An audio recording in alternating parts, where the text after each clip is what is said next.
नमस्कार, मैं हूँ डॉक्टर राम किंकर, हाजिर हूँ एमसीडी की राम कहानी को लेकर। देखिए, जो सबसे बड़ा मसला है पावरफुल कमेटी का, स्टैंडिंग कमेटी का, वित्त मंत्रालय एमसीडी का, उसका मामला अब फंस गया है एक बार फिर। 20 महीने बाद जिस तरह से स्थिति आई थी, उससे लग रहा था कि अब स्टैंडिंग कमेटी बन जाएगी। बावजूद इसके उसका जो मसला है वो बुरी तरह से फंस गया, या यूँ कहें कि एक खूंटा गड़ गया है। अब उसके आगे कैसे निकला जाएगा ये तो पता नहीं, लेकिन अब पूरा का पूरा मामला जो है वो एक बार फिर सुप्रीम कोर्ट के दर पर पहुंच चुका है।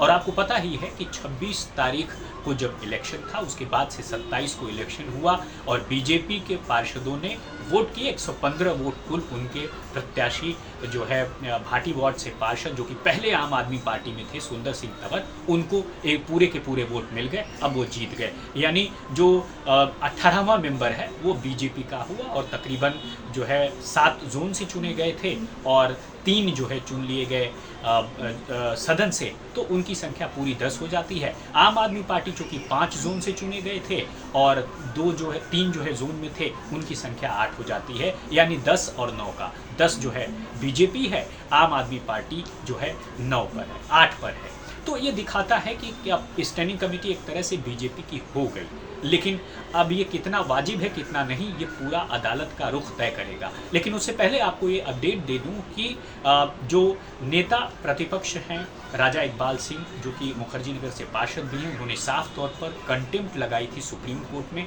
कंटेम्प्ट प्ली लगाई थी और साफ तौर पर कहा था कि मेयर का जो 26 सितंबर को चुनाव को टाल करके अग्रिम डेट देना, यानी 5 अक्टूबर की डेट देना, वो साफ तौर पर सुप्रीम कोर्ट का एक कंटेम्प्ट है। और उन्होंने हवाला दिया कि 5 अगस्त को सुप्रीम कोर्ट ने ये कहा था कि स्टैंडिंग कमेटी का जो चुनाव है वो जल्द से जल्द, और बहुत जल्द हुआ तो 1 महीने के अंदर कराया जाना चाहिए। तो फिलहाल साफ तौर पर देखा गया ये कि 1 महीने की जो मियाद थी उसको पूरा नहीं कर पा रही थी आम आदमी पार्टी, इसलिए राजा इकबाल सिंह चले गए सुप्रीम कोर्ट। लेकिन अब ताज़ा अपडेट ये है कि उन्होंने प्ली को विड्रॉ कर लिया और कंटेम्प्ट पिटीशन को विड्रॉ करने का जो वजह थी वो ये थी कि एप्रोप्रिएट फोरम पर, यानी आप डायरेक्ट सुप्रीम कोर्ट आ गए बजाय इसके कि आप हाई कोर्ट जाते। तो अब लगता है कि बीजेपी हाई कोर्ट में इस पूरे मसले को रखेगी, अगर रखना है तो। दूसरी तरफ आम आदमी पार्टी सुप्रीम कोर्ट का रुख करेगी, जैसा आपने देखा था कि किस तरह से मनीष सिसोदिया और साथ ही साथ मेयर का बयान इस पूरे मामले में आ चुका है, और किस तरह से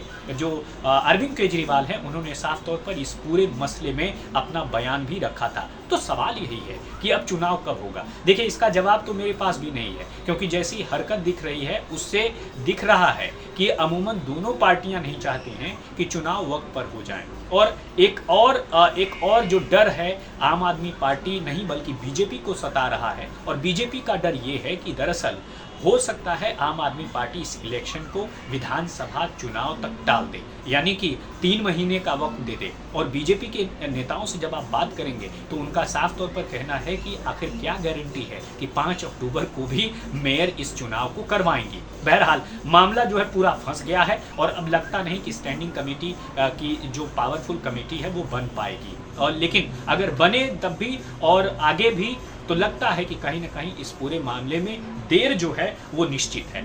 आज जो कंटेम्प्ट प्ली के बारे में अपना जो साफ तौर पर जस्टिस भुइयां और सूर्यकांत के सामने अपने को रख रही थी, अपने तर्कों को रख रही थी, वो सीनियर वकील सोनिया माथुर थी। और साफ तौर पर अब यही सवाल उठता है कि क्या जो 27 सितंबर को होने वाला चुनाव था, क्या वो निरस्त हो जाएगा या फिर सुप्रीम कोर्ट की तरफ से उस पर स्टे लगा दिया जाएगा। इन 2 सवालों का जवाब तो आपको सुप्रीम कोर्ट से ही मिलेगा, अगर ये पूरा मामला सुप्रीम कोर्ट में गया तो, या एज इट इज़ अगर इसी तरह रहा तो कुछ नहीं कह सकते। यानी साफ है कि 487 सेक्शन का हवाला दिया। अब इसके पीछे वजह जान लीजिए।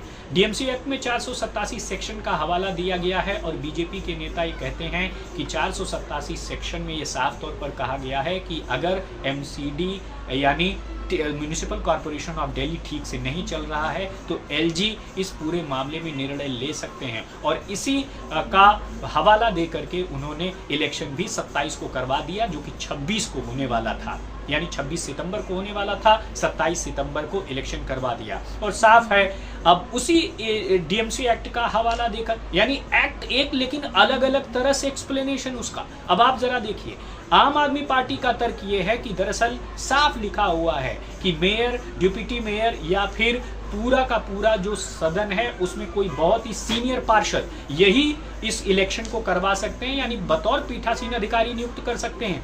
तो आखिर एलजी ने कैसे एक एडिशनल कमिश्नर रैंक के अधिकारी को नियुक्त कर दिया पीठासीन अधिकारी, जिसने जो है भाटी वार्ड से पार्षद का इलेक्शन करवाया और स्टैंडिंग कमेटी के आखिरी मेंबर का इलेक्शन करवाया। तो साफ तौर पर है अपने अलग अलग तरह का एक्सप्लेनेशन एक ही एक्ट को लेकर के है। तो साफ तौर पर आपको ये बता दूं कि मेयर को ही अधिकार है कि वह स्टैंडिंग कमेटी की पीठासीन अधिकारी हो सकती हैं, वही चुनाव की तारीख दे सकती हैं। लेकिन मैं आगे आने वाली वीडियोस में और आपको बताऊंगा कि आखिर इस कदम के बाद बीजेपी अगला कदम नहीं चल सकती जब तक मेयर इसकी अनुमति नहीं देती हैं। क्या वो वजह है, क्या वो चीज़ें हैं, ये आपको बताऊंगा। तब तक के लिए आप देखते रहिए दिल्ली तक। ये एपिसोड यहीं तक। दिल्ली तक की पूरी टीम को दीजिए इजाज़त। धन्यवाद।